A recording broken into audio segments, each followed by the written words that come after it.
We back in here, y'all. We back in here. It's your boy Corey the Man.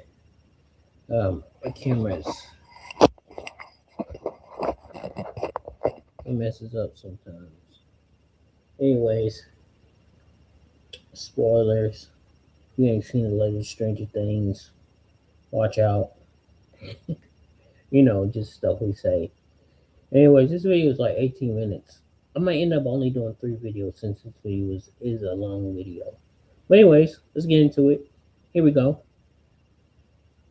Welcome back, everyone. It's Charlie. This will be my Stranger Things Season 5 Volume 2 video for the ending. There are a whole bunch of WTF moments, Easter eggs, obviously setting up what's going to be happening in the actual finale next week. They finally started answering some of the really big questions we've had this entire series since Season 1, like what really is the Upside Down, what's really going on with Vecna, and answering some questions that tie into the stage play, which a lot of people have not had the opportunity to see. There are definitely a couple of big questions that they're leaving for the finale to actually answer, like what is the Mind Flayer's role in all this, really? I think they will ultimately wind up confirming that the Mind Flayer has been gaslighting Henry Creel, Vecna, this whole time, based on some of the reveals that we get when we learn what happened to young Henry Creel in the tunnels with the mystery scientist in the mystery briefcase who tried to kill him, thinking that he was somebody dangerous coming after him. We will talk all about that because I do think that they give us enough clues to know what's actually going on, like what's actually in that briefcase. We're going full Pulp Fiction here with the crazy briefcase. What is in the briefcase? We also got a lot more answers about Dimension X from the stage play, which they're calling the Abyss on the TV show. So if that wasn't clear, the Abyss that they reference on the TV show is the same place that they call Dimension X in the stage play, where young Henry Creel got stuck for 12 hours mysteriously inside the caves after he got lost inside the caves and then got sent back to the regular dimension. And when you actually look at the outside of it, does that not look just like Jim Henson's Dark Crystal Palace? Like, that's right out of the Dark Crystal. There's also a lot of talk in that movie about merging things, merging races, and that's basically what they're doing on the show, confirming the theory that Vecna, or really Mind Flayer, really, who might be pulling the strings on all this, but really Vecna, as far as they're telling you during this block of episodes, is trying to merge Dimension X, or the Abyss, with the normal dimension Earth.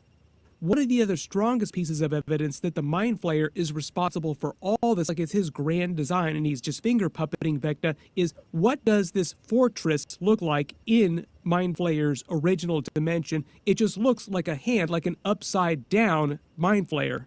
This is a very call is coming from inside the room kind of situation, like where is the Mind Flayer in all this? Well, you're actually inside him right now. Probably one of the other biggest questions, too, when you look at what's going on inside that goo palace is how much is he pumping into those little kids? Like, are we going to have to call Chris Hansen and put him on the team that's going to save all those little kids? But a couple of the biggest confirmations that we get is the Levin, when she pushed Henry Creel before the events of Season 1 into another place, she was pushing him into the Abyss, this other dimension, Dimension X. This is the place where the Mind Flayer exists, which is what we are seeing at the end of Season 4 in that scene where he's looking at it and he starts messing with it with his powers. This is meant to be the same place he was transported when he was a little kid down inside those tunnels. We only get a little bit of those scenes, like they're leaving some of that to reveal in the finale. But the idea in the finale is that we will see young Henry Creel actually being transported to Dimension X and meeting the Mind Flayer for the first time, or to the Abyss. My early theory, just based on the evidence, is when Max and Holly actually find him and watch this go down, like the young Henry Creel in his scout uniform is trying to save himself from the scientist who's trying to kill him. The reason why the scientist is trying to kill him, like a young little boy here, is probably because the scientist was on the team that was trying to contact another dimension. They did it successfully, but then they found the Mind Flayer, and the Mind Flayer used its abilities to take control of the minds of the people on his scientist team, and they started killing each other. Things started going crazy off the rails. Then the scientist probably tried to escape, and when young Henry Creel came along, he just thought that young Henry Creel was also another person that the Mind Flayer was puppeting, and the Mind Flayer was really coming for him. Otherwise, it wouldn't make sense why an adult scientist would try to kill a young child in a scout uniform. And for the big answer about what's inside the mystery briefcase is probably something connected to the exotic matter, which is the key to actually maintaining the bridge. So this is like a big MacGuffin heading into the finale, is they need to collapse the bridge by destroying the exotic matter, but it's probably going to be way harder to do than they think. Like the bomb that they think is going to blow it up probably won't work. It'll probably be something that was inside that briefcase. Is that what I think it is? Mm-hmm. To answer the next big question, the reason why Brenner created the exotic matter in the first place, this is all because of what happened with Henry, his powers, and stuff that was revealed during the stage play that most people probably have not had a chance to see.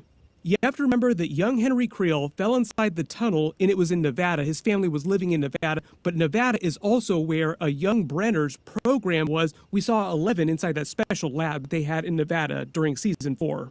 The whole reason why Brenner was there is because he was running an experiment to contact another dimension. The reason why Brenner cared about finding other dimensions is because when he was younger, his parents were supposedly lost into another dimension, maybe Dimension X, maybe the Abyss. So part of the idea is that when young Henry Creel disappears into the Abyss, this other dimension, in context of the Mind Flayer works its mojo on him and starts gaslighting him. We'll get to that in a second too, because there's a lot of clues about what the Mind Flayer did to Henry Creel. You have to remember that young Henry Creel here in his scout uniform before he went to Dimension X, the Abyss, did not have powers. It's heavily implied that the Mind Flayer gave him powers.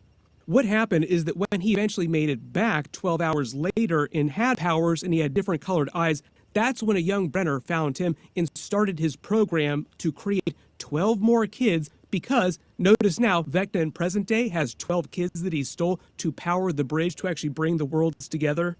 This confirms the reason why Brenner's program was trying to create 12 more kids so that he could do his own version of what Vecna is doing in this last episode, bring the worlds together. Brenner was trying to do a version of that, and now Dr. K, Linda Hamilton's character, is trying to recreate that and continue doing the same thing. They also confirmed this is why she was using Kali's blood to try and do the same thing that Brenner was doing with Vecna's blood. They imply, though, the reason why Kali's blood doesn't work, it just makes the candidates sick and their babies sick, is just because genetically she isn't as close to Vecna as 11 is. There have also been a lot of theories for a long time that Vecna is secretly the actual biological father of 11, and that's why she's so much more special, so much more powerful than Kali and the other candidates in their program. And why Dr. K, Linda Hamilton's character, wants her so badly, because she can do the same thing with her blood that originally Brenner did with Vecna's blood. You can let me know if you agree with that principle. Like, is that the reason why 11 is so much more powerful? Because she's the actual biological child of Vecna, and Vecna just didn't know that. Like, Brenner was just taking all kinds of samples from him and took some of his DNA and used it to artificially inseminate 11's mother. Brenner was definitely a shady dude. I would not put him above it to do something like that. There are many Dungeons & Dragons references when they're talking about what's happening with the Abyss, Dimension X. The reason why they call it the Abyss is because that's a Dungeons & Dragons trope, a realm of pure chaos and evil inside the world of Dungeons & Dragons. But this is how the timeline works close to the events of Season 1. So a young 11 pushes Henry Creel to Dimension X and traps him there. He would have never been able to make it back. If we're talking about the Abyss, you can call it Dimension X. Brenner, though, knowing full well that he actually wants to create the bridge and develop this connection between dimensions and merge them together, wants 11 to find Henry Creel, which creates the bridge itself, which is what creates the Upside Down. And during the episodes, we actually get a full exterior look at what it looks on a macro scale. Both dimensions connected by a giant fleshy tube, which is the flesh wall, basically.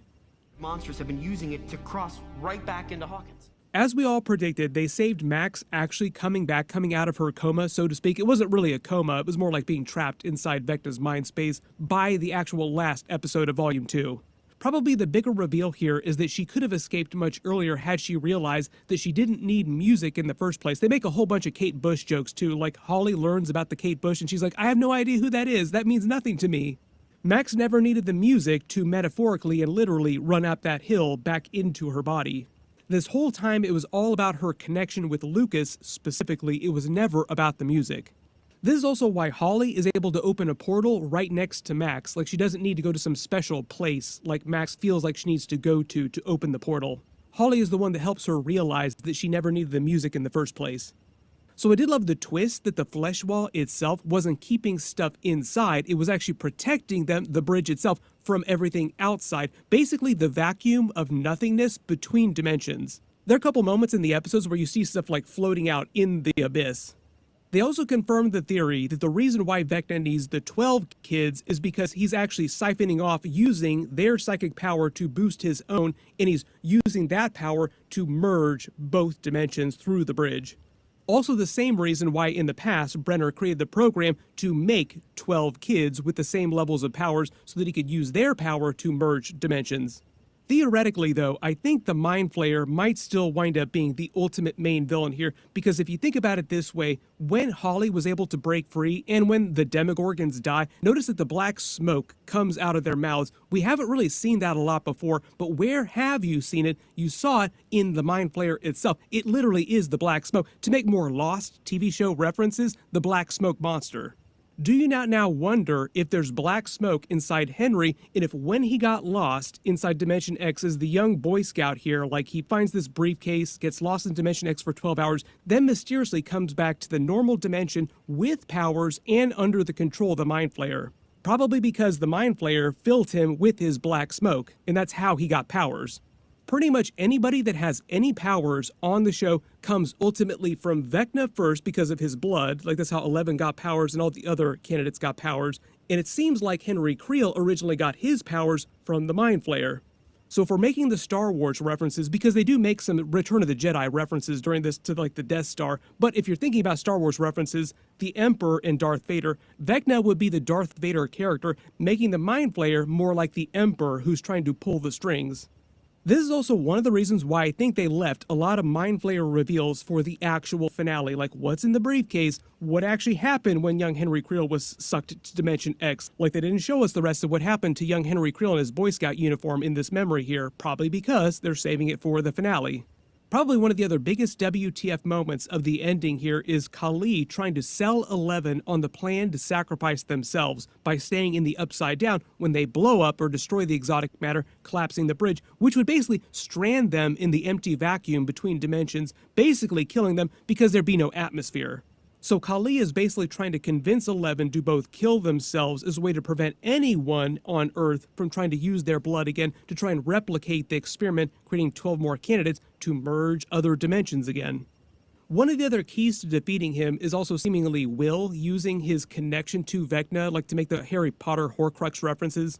Sorcerer Will having a mind space therapy battle session, the way he talks about it when he's coming out to the group is that in order to fight Vecna effectively, he has to confront his own demons and come out with his deepest, darkest secrets, which is basically coming out to the group and admitting to Mike that he has had a crush on him this whole time, like he's liked him this whole time, but doing it in front of everyone. Max, she told me he's also afraid. Vecna had tried to use that against him by isolating him from his friends to make him weaker, easier to control. So because earlier in the episodes they made this big deal about saying how there's still ultimately a little boy, Henry Creel, inside Vecna, that Will's whole arc has been trying to be true to himself and confronting his inner demons and being honest with his friends. Does this mean that Will also defeat Vecna using their connection, using a mind space therapy session? Helping the young traumatized Henry Creel here overcome his metaphorical and literal demons in the Mind Flayer. And also, if you've seen the stage play, a lot of that story is him trying to just be a normal boy inside Hawkins in high school. All the really crazy stuff that happens to him is he's trying to reconcile his powers, like figure out his powers, and also just be a normal boy in love with a girl. If you did not see the stage play, there were some references to it during Volume 1, but the short answer is that young Henry Creel had a very, very traumatic, very messed up life before he went full Vecna. It just seems like a big part of them taking Vecna down, like stopping him from merging dimensions, will be Will helping him overcome his own demons. We're going to defeat the villain with a lot of hugs. There's also the idea that Vecna is convinced that Dimension X, the Abyss, is a better world, but we've seen it. It looks like full dark crystal abyss. He makes a big deal about using children because their minds are easier to control. What if the Mind Flayer also did the same thing to young Henry Creel, gaslighting him, making him believe that Dimension X, the Abyss, where it comes from, is a much better place, and you need to actually do this, bring this plan about so we can merge dimensions so that you can actually live in this amazing place. It would be way easier to sell a child like a young Henry Creel on that than it would be an adult. So I do think there's going to be a couple reveals in the finale that even though they have this grand plan to destroy the exotic matter, to collapse the bridge, to prevent this all from happening and save all the little kids, that they won't be able to accomplish that as easily as they think. That ultimately they'll have to help Vecna confront his own demons and go full Anakin Skywalker, Darth Vader in Return of the Jedi. And even though they won't be able to redeem him, he's done too many terrible things now to completely redeem the character. We can get a Darth Vader, Emperor Palpatine kind of Return of the Jedi ending where Vecna himself helps stop the dimensions from merging. But I do think that Vecna is at like the top of my death predictions list. Like if they're going to have the guts to kill anybody, the Duffers have guts to kill anybody, it'll be Vecna's character. When it actually comes to the Mind Flayer, they've kind of implied this in previous seasons, and people have talked about it piecemeal, but not in like a really, really big way. But the Mind Flayer itself is essentially all that organic life. So I think the idea here is that the dark crystal-looking palace, like the flesh palace where all the kids are in Vecna, that he's using to connect them all, is the actual Mind Flayer itself, but its tendrils run everywhere, like it is huge, and its whole thing is basically absorbing other dimensions the way that it's doing now through Henry Creel and the 12 kids. It's just been doing it for eons and eons. And part of the reason why it's so powerful is because, like we see Vecna using the 12 kids to amplify his own psychic powers, the Mind Flayer does the same thing, just connecting to many other dimensions and many other beings. So basically, the Mind Flayer wants to merge Dimension X, the Abyss, with the normal dimension so that it can grow more powerful. Like it just does this all over the multiverse. Probably one of the other biggest questions, though, is how are they going to end Eleven and Kali's story? Because remember, the teaser is that she wants to sacrifice herself, but Eleven's not so sure about this. And I also don't think they're going to have the guts to kill Eleven off. The only way to answer Kali's concerns, like the idea that it'll just be another government person after Dr. K leaves, like there'll always be somebody from the government trying to come and use our blood to create this program again. The only way they're going to be able to break that cycle permanently, to stop the government permanently, is to do something to Linda Hamilton's character to cause her to want to shut the program down forever and prevent anyone else from inside the government from starting it again, meaning that they have to convince Dr. K to help them. You have to remember, killing Dr. K will not stop the program, just like they'll replace her with another person to restart the program. So they have to spare her, but convince her to shut it down herself. Children, they will open up more gates. More worlds. Just looking at the way they're foreshadowing all this stuff, like they want you to be worried about all the different characters dying, like Dustin and Steve. If you die, I die. Big callback to season 3. Personally, I think it's all red herrings and misdirects, and they do not kill any of the kids. I do not think the Duffers have the guts to kill any of the kids. They really, really want you to think that Hopper is going to die or wants to die, like he wants to sacrifice himself at least, but that also feels like a misdirect too. Everybody let me know who you think is going to die in the actual finale. Like, which major characters do you think they're going to kill off? I'm not talking about side characters like random military characters. They're like the red shirts of the show. But I love the way they actually end the cliffhanger at the ending of the episode, like the actual ending on the clock itself, the grandfather clock chiming. They made a big deal about that clock during season 4 inside Creel House. Basically, the idea is they end the episode with Vecna taking over the kids' minds and physically starting to actually merge both dimensions, like it's actually in the process now with them like slowly moving towards each other. It's basically meant to signal a countdown theme, like countdown to the finale, countdown to Doomsday, and to make another Marvel comp. Marvel is also using a countdown clock in all of its Avengers Doomsday trailers right now, counting down to Doomsday, but it's the actual release of the Doomsday movie, but in the context of the story, the countdown to the doom of the MCU. This whole thing in Stranger Things about merging dimensions is kind of what's going on inside the MCU right now. Only the idea in Avengers Doomsday and Secret Wars is that it will lead to the destruction of both universes, or one of them. Note to self, incursions, merging dimensions equals bad. Everybody post all your reactions in the comments below. If you have any questions or Easter eggs you spotted that I didn't talk about during this. God, that video is long. I don't agree with none of it. I just thought I'd watch it.